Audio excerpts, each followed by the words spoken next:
You click a button, you buy something, you subscribe to a service. It all feels so easy, so seamless. But behind every single app and website you use, there's this powerful blueprint, a hidden engine that kind of shapes your every move. So today we're going to pull back that curtain and show you exactly how that engine works, piece by piece. Okay, so here's our roadmap for today. We're going to start with the really big picture, what we're calling the digital playing field. Then we'll zoom in a little bit to your business game plan. After that, we get to the really good stuff, crafting the perfect offer. From there, we'll figure out how to put a price on it, and then finally, we'll look at how these companies actually reach you, their online audience. Let's jump in. First up, understanding the environment. Think about it like a game of chess. You wouldn't just start moving pieces without knowing the rules, or who you're even playing against, right?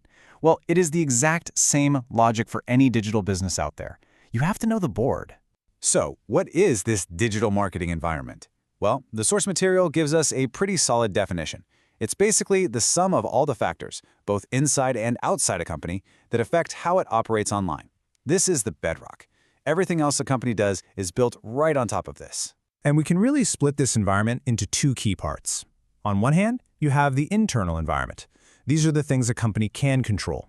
Its own website, its team, its resources. But then you have the external environment.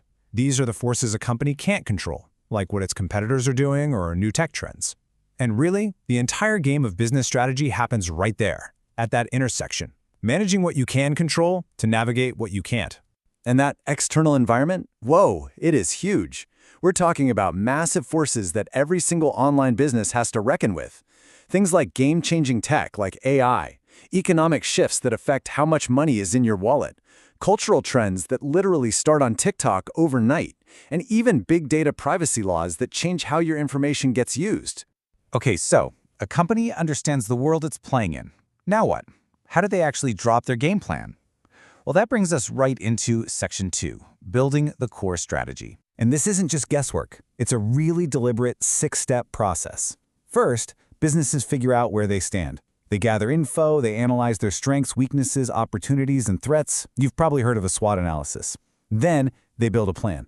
But honestly, the real work starts at step 5. They execute the plan and then they constantly monitor it. It's not a one-time thing. It's this continuous loop of planning, doing, and then adjusting based on what the data tells them. Now, a huge part of that strategy is picking a business model. Who are you actually selling to? This table breaks it down really simply. Are you B2C, or business to consumer, like Amazon selling something to you and me?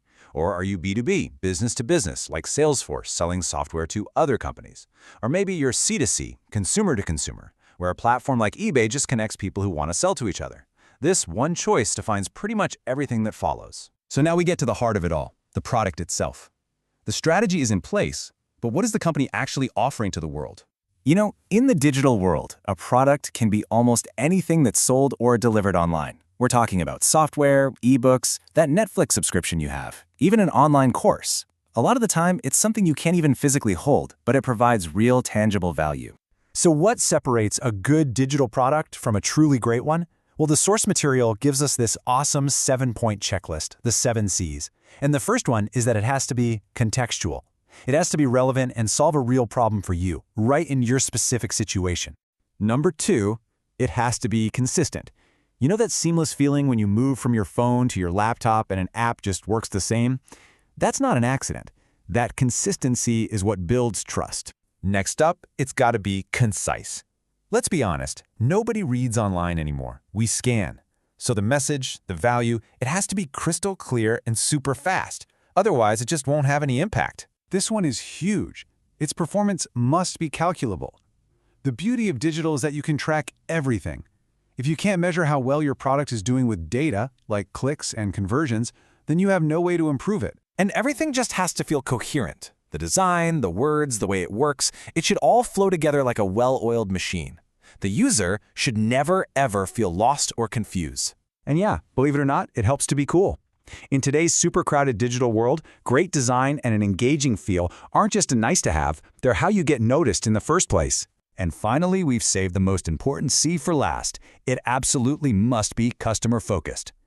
Every single decision, from the very first line of code to the final color choice, has to be made with one thing in mind: solving a real problem for a real person. That's it. All right, so you've built this amazing, customer-focused product. Now for the million-dollar question, how much is it worth? Let's talk about the art of pricing. This is so fascinating because price means two totally different things depending on where you're standing.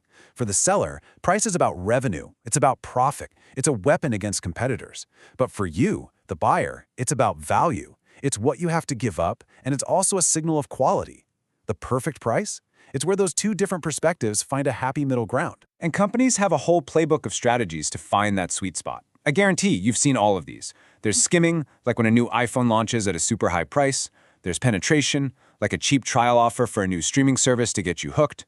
Of course, there's freemium, where the basic version of Spotify is free. And then there's dynamic pricing. That's why your Uber fare or a flight costs can literally change from 1 minute to the next. Okay, you have a product people want, you have a price they're willing to pay, you're all set, right? Well, not quite. How do people even find out that you exist? How do you connect the two? And that very question brings us to the final, and probably the most visible piece of our blueprint, e-marketing. This is all about how you get the word out. And man, what a journey it's been. Just look at this timeline. Marketing went from one-way shouting, TV and radio ads before the 90s, to basic websites, then search engines took over, then the whole social media explosion happened. And now we're in this hyper-data-driven world of AI and personalization.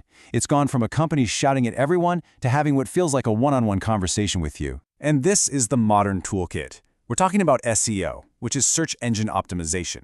So a business shows up when you search on Google. Social media marketing, to connect on places like Instagram. Content marketing, like blogs and videos, to build trust and authority. And of course, pay-per-click ads, to get that immediate attention.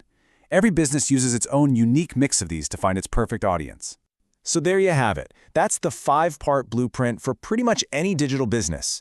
From understanding the environment, to building a strategy, crafting a great product, setting the right price, and finally, reaching an audience. So the next time you use an app or buy something online, try to see if you can reverse engineer it. Because now that you've seen the blueprint, can you spot it in the wild?